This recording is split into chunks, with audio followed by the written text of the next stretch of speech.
เอามาจ้อยถ่ายรูปให้มาเวียงนี่เนียมกล้องเด้อ เป็นหัวเป็นลงเพิ่นก็ ได้เยอะ ต้องมาต้องมา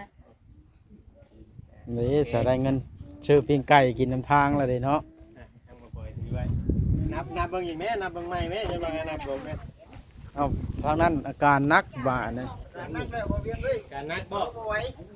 บ่ไหว ต่อรุ่นได้ชมเลยบ่ โดนเลย ก็ต่อ ถ้ากันออกมาจากเป็นจัดยาให้โดนเติบอยู่คนเดือนบ่เดือนนึงบ่ฮอด พลังพอมา คือว่าโลก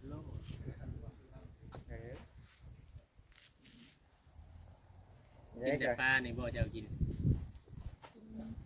กินบ่ได้แต่ไก่กับปลาแดกกับ ยันมันคันมันยังเนาะ เป็นให้คลัมเหมือนบ่ คลำเอง คลัมอีก เอามาเอง ก็ง่ายว่าแบบว่าพ่อแม่เฮาเคยได้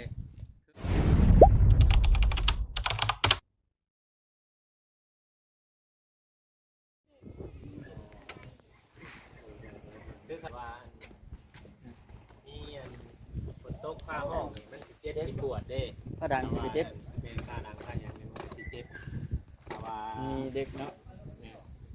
แต่ว่าแบบลูกปืนลูกยังคือกันนะแต่ว่าผู้ใด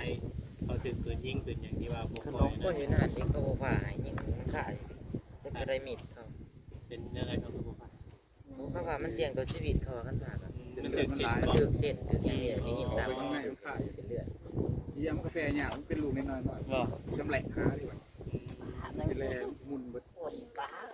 น้ำหมดเลยสองคนไหนยังเลย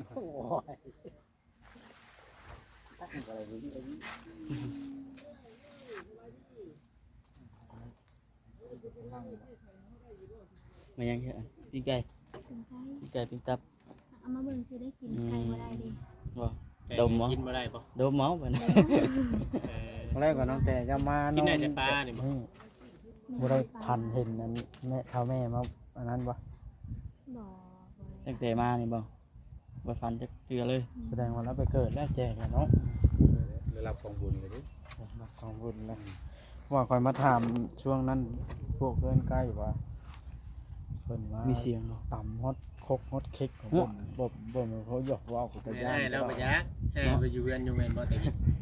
อยู่ตลอดนะ เดี๋ยวนี้ก็อยู่แล้วเดี๋ยวนี้ก็ คือก็มานอน กูมือนี่เนาะ แต่เรานอนอยู่นี่ตลอดอยู่ แล้ว น ประ อน เท ค ศ นเดียวเราอยู่เถอะ ย้อนแข้งไกวต้องนึ่งต้องแน่งโอ้ยยัดอ้ายแล้วนั่นแล้วว่าเพิ่นคนเพื่อนใกล้เว้า โอ้แบบนั้นแหละน้องเห็นกันเห็นแบบเห็นหย่างว่าโยกๆนี่สิถามเลยสิบ่ย่านอีก เป็นตาย่านโพดเว้าอันใดกันเนาะเห็นฮอตย้อนแข้งตรงแนวแม่น คำเล็กที่อยากถามเจ้าอยากถามเนี่ยคำเล็กที่ว่าเจ้าอยากถามกันว่าเห็นไปฉันน่ะ จะอยู่ไส เอาว่าเห็นเพิ่นอยู่หันอยู่สิถามเพิ่น เอา อยู่ไส บ่ เพิ่น อยู่แบบใดหั่นนะ เออ อากาศยืนปากกากับสมมติในเพิ่นแล้วจดเลขให้เลย แล้วบอกเลขบ่เป็นพ่อ ขอ16ตื้อกับเขาเนาะ แล้วบอกเลขบ่เป็น ว่าไปแล้วพี่น้อยเนาะ ตลกไปเรื่อย บ่ได้ตลกได้ วิญญาณ ต้องเอาลีแล้วได้ วิญญาณที่ ๆ ว่า วิญญาณเนี่ยมีจริงวิญญาณเนี่ยมีจริง กับ เนาะ เกี่ยวแบบนี้ก็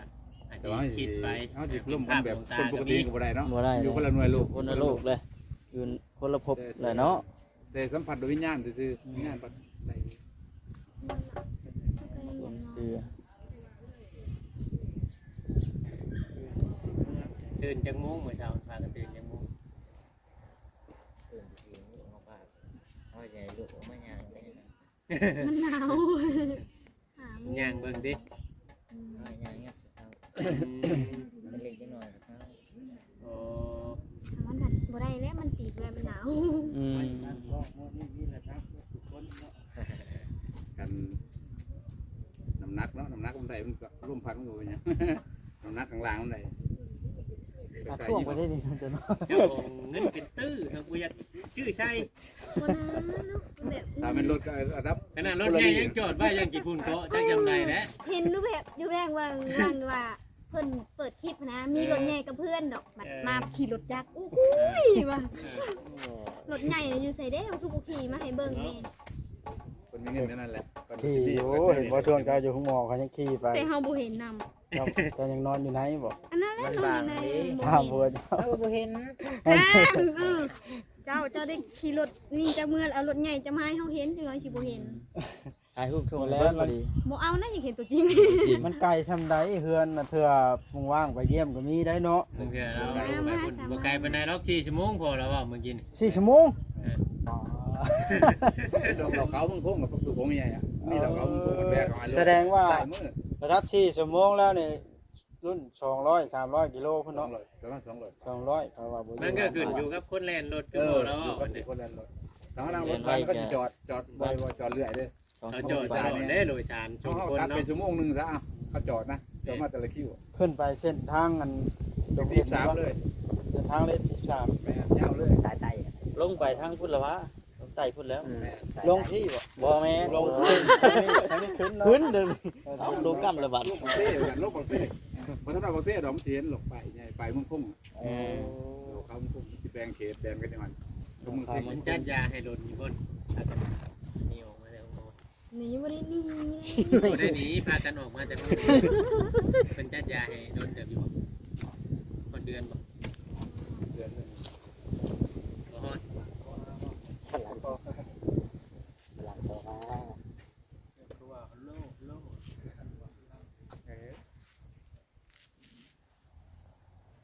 แต่ปลานี่บ่เจ้ากิน กินบ่ได้แต่ไก่กับปลาแดกกับ ยันมันคันมันหยังเนาะ เป็นให้คลำหันบ่ คลำเอง คลำอีก เขามาเอง ก็ง่ายๆว่าแบบว่าพ่อแม่เฮาเคยเนาะแบบว่ามีคนทั้งเถื่อบางคนตกคงไม้คงยังแข่งฮักชาฮักแบบนี้เด้เพิ่นบ่พากินเด้เฮาก็บ่กิน เป็นไข่สิบ่เฮาบ่ให้กินมันซื้อมันกับพิษอยู่แล้ว ไข่ที่ แม่นซื้อมันกับพิษอยู่แล้ว ญาติมันไข่บ่ แม่น ไม่เห็นบ่ล่ะ บัดไก่เด้อ ไก่กินได้แต่เฮาบ่กินไข่ เอ้า เนาะ ไก่โตนี่กินได้อยู่แต่ไข่นี่กินบ่ได้ เพราะเฮาไข่ค้างเฮาไข่คือว่าไข่มันพิษซื้อนั่นแหละไข่นี่เขา พิษชื่อดิ กินแล้วมันไข่มันสิใหญ่คือเก่ายันเบ่งแต่ความเชื่อ กินยัง คือว่าประแดกมันคั้นพวกนี้มีส่วน ดี คิด ได้ อยู่ คำว่าประเด็นนี่กับแม่นอยู่มันคัน กินแต่เกลือแล้ว กินแต่มือผูกแขนมือควันไข่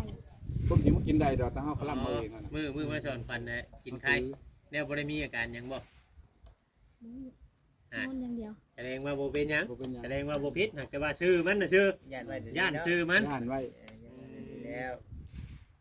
เวลาเขาเป็นผีเป็นนั่นแหละเขาห้ามกินไข่มันกับไข่อยู่แล้วจังซั่น กินแล้วเบ่งเลยติหน้าตาบวมหมดแล้ว เลยถือมาเลยกินได้นอกนั้นกินได้เบิด เฮ้ยแต่ว่าเวียงมานี่มาจังได๋เฮา เลยก็คือว่าเฮามามื้อนี้ก็มีทางผู้รับผู้ใหญ่เพิ่นเนาะ โอ้ ทางผู้รับผู้ใหญ่เพิ่นเอาเงินมาให้น้องเต้พี่น้องเนาะช่วยค่าหือค่ายายเนี่ยเห็นว่าทำตะกี้ว่าสิมามื้อไหมแต่เพิ่นบอกว่าทั้งน้องๆสิกลับเมื่อมื้อนี้เพิ่นว่าเพิ่นอาจจะเบิ่งในคลิปเขาชาวไร่เนี่ยเนาะเพราะว่าตอนแรกก็ออกมามันสวยเด้อคิดว่าสิออกมาแล้วก็เพิ่นโทรนำอีกเพิ่นว่าถ้าบ่ไปมื้อนี้ก็แม่นได้ลงไปพุ่นแล้วมันมาไกลบ้าน เราก็บ่เคยไปจักเทื่อ ก็เกือบได้ไปแม่เนาะ เกือบได้ไป อู้จักรีโบเซตบอกเลยเด้จ้ะตัวอัน ไปตามมือเฮือนพุ่นเนาะ เอ้ยคือให้ เว้าบ่ได้เนาะนั่งเทื่อมื้อหน้ามื้อในนั่งเทื่อทางผู้รักผู้ใหญ่เพิ่นให้เป็นสะพานบุญให้อีกไกลจำใดก็ได้ไปคือ ต้อง ว่า ได้ไปเลยเนาะ ไกลจำใดก็ได้ไป ไปเที่ยวเลยเนาะ แม่นต่างไปเบิ่งเด้อบ้านนั่นบ้านนี่แต่ละบ้านเด้เฮาก็บ่ฮู้ เบิ่งส้มราคาเบิ่งคงเลยเนาะ แม่น ไปพุ่นมันปฏิบรรยากาศที่บ่คือกันเด้ บ่มันเป็นแบบใดอยู่บ่ มันสิเป็นเขาเป็นอันนั้นมันสิ มีแต่ผู้ มันสิต่างกัน มีผู้มีหยังบ่ แม่น โอ้ เนี่ย เนี่ยไปมีแต่หัวผู้กันเลยทุกคน มีแต่ผู้เพียงเลยเนี่ย ไปไว้ได้สิพาขึ้นไปกดมัน โอ้ยให้ เจ้า เจ้า ค คน น บ่ มา ได้ เด้ เนาะ บ่แล้ว เจ้าทันภาพไปได้มีแต่จะให้น้องบอยอองไปตลอดได้ก็บ่ได้เลย บ่ไปแล้วเฮาก็ถ่ายอยู่เจ้าก็ไปขี่รถไป ตามคูจักไปอยู่ไปกินสัตว์ป่ามันหลาย ปลาอะไร บ่ แม่น เป็นโนเป็นหยังในบึดเลยเนาะ หมูเป็นท่านเป็นพ อ๋อ วก เพิ่นบ่ต้องสู้มันจะต่างกันอีกอยู่เนาะตะกี้เห็นผู้ก็ตื่นเต้นเลยพวกบ่เคยเห็นจักเทื่อ นี่ค่าเข้าไปนั่นไปนี่เด้อ ตอนนั้นตอนที่ว่าเขาว่าเตียงเพิ่นลงไปนำบัดเพิ่นถ่ายบัดเป็นตอนคืนเนาะมันเลยบ่เห็นเป็นตอนคืนได้เพิ่นไปเป็นถ่ายคลิปได้เอาเลยบ่เห็นได้ว่ามันเป็นแบบไรบรรยากาศเนาะมันมืดเบิด ไปเว้นเนาะสิเห็น ปวดขา แตกต่างตาน้ำก็บ่มีหยังตัวกันที่มันแตกต่างตา แต่ปวดขาเลย นี่ เออ เป็นภูเขาสูงแบบ ปกติก็นั่งโดนบ่คือนอน นั่ง ก็นอนน้ เออกันนะ ำอืม เป็นให้ใส่ไม้เท้าบ่ไม่นี่ก็ไม่ มี เช็ด บ่ใหม่อัน บ่ มีบ่มีแต่อาศัยอันบัวนะเป็นไม้เท้านะอาศัยทั้งเงินบ่บอยเพิ่นนี้เป็นไม้เท้า อืม เห็นว่า เดี๋ยวไปทางใดก็ เท่าพายางบ่ ยิงออกอยู่ ได้บ่ได้ อยากลองมึงอยู่ ไม่ต้อง หายังบ่มีส่วน แพงบ่ไม้เท้าอันนี้เนาะแพงบ่ ต้องมีในหมอ เราก็บ่ฮู้คือกัน พาลูกไปห้องหมอ เอาอีกจังอีกเป็นไร สิไปเดี๋ยวนี้บ่ เอ้ยเอ้ยยังอยู่ข้างจังนั้นคือแดง จักหน่อยเด้อเฉพาะจิตข่อยถ่ายคลิปเดียวก่อนเพราะว่าก็ข่อยสิไปนำคือกัน จะหน่อยใส่เป็น จักหน่อยแป๊บนึง จิตท้องแห้งบ่ เจ็บนี่ ผู้เพิ่นอยู่ทางหลังบ้านบ่จิตหยัง เพิ่น บ่ เพิ่นเป็นหยังก็ เจ็บท้องบ่ โอเค พอไปเฮาก็ไปนำกันเลยนะ มันมีแนวกินพิษบ่ อ๋อเพิ่นกับมีโรคประจำตัวไปแล้วเนาะผู้หญิงเป็นผู้หญิง เจ็บท้องเป็นมิ้นเป็นหยังนี่บ่ เป็นรอบเดือนแต่มันบ่เป็นรอบเดือนมันเป็นรอบหลายเดือนเลย โอ้เป็นตลอด กับ เป็นบ่เลือดเลยหั่นนะ เดือนหนึงเป็นหลายเทื่อ มันบ่หยุดเลย สองเดือน มันเป็นทุกเดือนมันเป็น มันก็เป็นทุกเดือนนะ บ่ว่าว่าเพิ่นเป็ คือได้ยินทางเฒ่าแม่เพิ่นว่าคือว่าเราสิพาลูกไปรักษาอยู่ไทยบ่แม่นบ่ มันกับบ่ทันการเล่นมันเป็นมานาน อ๋อบัดนี้ได้สิเอาไปนี่ก่อน มื้ออื่นเลยพากันไปบุญ อ๋อ เป็นแต่ตี3เพิ่นเป็นขอลูกมากด้วย น้องเรียกสิมอบเงินทางน้องเต บ่ ก่อน แม่นเหียบหรือว่ากระเป๋าเหีย กระเป๋าเพิ่นลืมฮีด เอ้าหาแกที่เอามันโทรศัพท์ออกมานี่เด้ เห็นว่าเหียบเลย เออ จะว่าจกชื่อแล้วจ้ะ บ่เป็นหยัง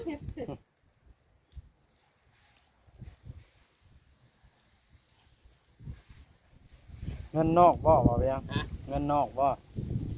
ในประเทศนี่ ผู้ เล ใหญ่ ย ใจดีอยู่ทางต่างประเทศพุ่น อ๋อ เป็นหนักไม่ได้ออกชื่อออกเสียงหรอก อ่า เป็นฝากมาซอยทางน้องเตเอ็นโอเคโอเค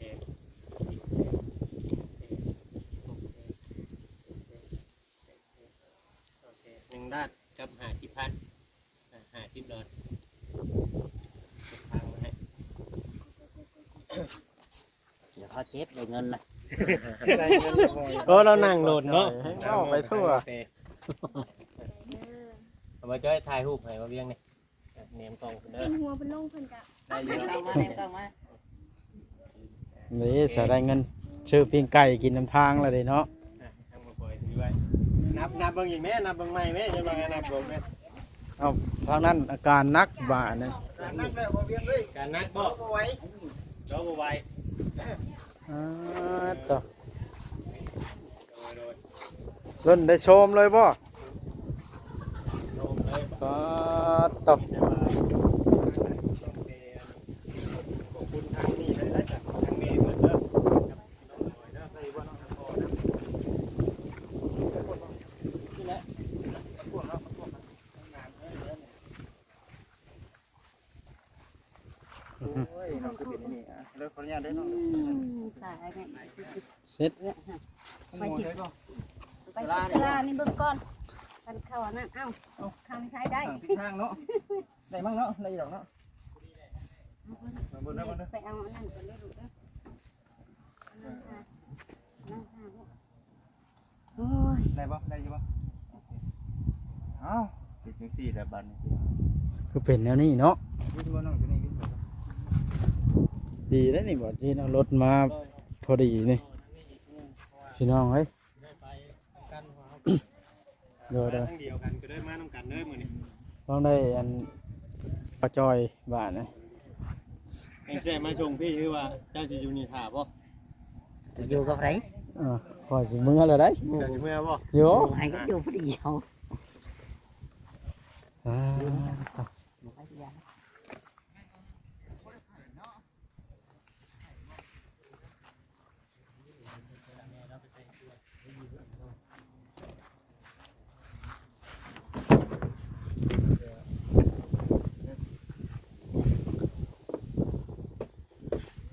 ถ่ายแม่เนาะ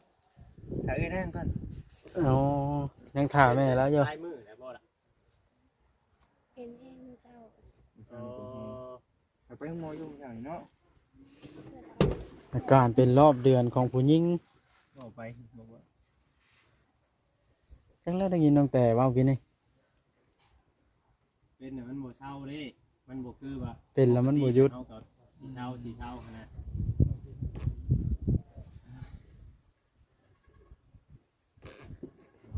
รายการมีแต่ว่า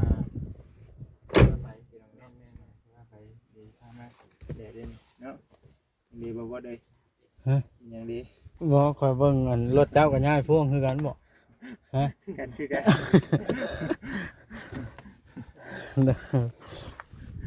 คือกัน มันรุ่นเดียวเนาะ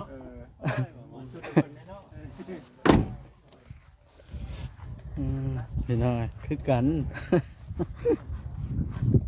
เดี๋ยวว่าทิศอ่ะคลิปนี้ก็บอกว่าสิได้จบคลิปลงสิได้ไปเบิ่งเพิ่นข้าวพี่น้องก็ติดรถแล้วน้องมวยเพิ่นเจ็บท้อง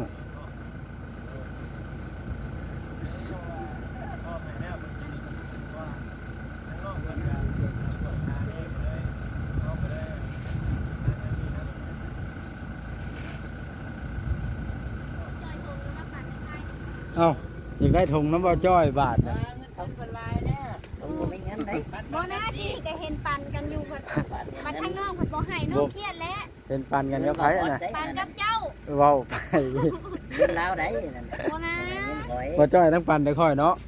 บัดคอยเพิ่นบ่ให้เนาะ เฮ็ดไปบ่จ้อยกับปันน้องแต่ดีกว่า บ่นะ บ่พอดบ่เข้าเมื่อกะยาอยู่เป็นหมู่จ่อยจังหน่อยเด้อ ฮะ เป็นหมู่จ่อยจังหน่อยเด้อ กันชั้นไปแว่เอาอยู่พุ่นเด้อ แม่เอาสิใช้ อยู่อันทางเมื่อผู้อยู่นาชายผู้ ย่าสิไปพุ่นบ่ โยข่อยสิไปพระกับบ่จ้อย เป็นเนี่ย ท่านบ่ให้เราไปนํก็ได้ไปนํแล้วนะบ่จ้อย ไปบ่จ้ะมันยันว่านั่ง ถ้ามันเต็มแล้วก็นั่งอยู่บ้านกับบ้ามันใหญ่ๆไปขึ้นรถบ่จ้อยข่อยสิเข้า หันบ่ได้บ่ใครถาม ข่อยสิเข้านาคูเลยได้อนี่ยันรถบ่จ้อยจอดอยู่ใช้ซะบ่จ้อย ชอบอยู่บ้านเมื่อสุดก็มาหัน บ่แล้ว นะบ่จ่อย เจ้า เต็มรถเลยเนาะบ่มีวางที่นั่ง บ่แล้วกับบ้าแม่นหั่นน่ะ น้องแต้นี่ท่ะ หายใจบ่ เพิ่นไปอันชีวิตอยู่ยังอยู่บ่ ไปขึ้นท้ายรถบ่จ้อย ไปนำบ่ หนึ่งไร่ ไปกันเป็นท้ายรถ ท่านี้ก็ได้ ท่านี้แล้วโอ้ เออท่านี้ก็ได้ครับไปแล้วชัดไป ให้บ่จ้อยซะแนวท่าอยู่นี่ รถเขาก็ไม่มีในกัน โอ้ย อย่าโอ้ยได้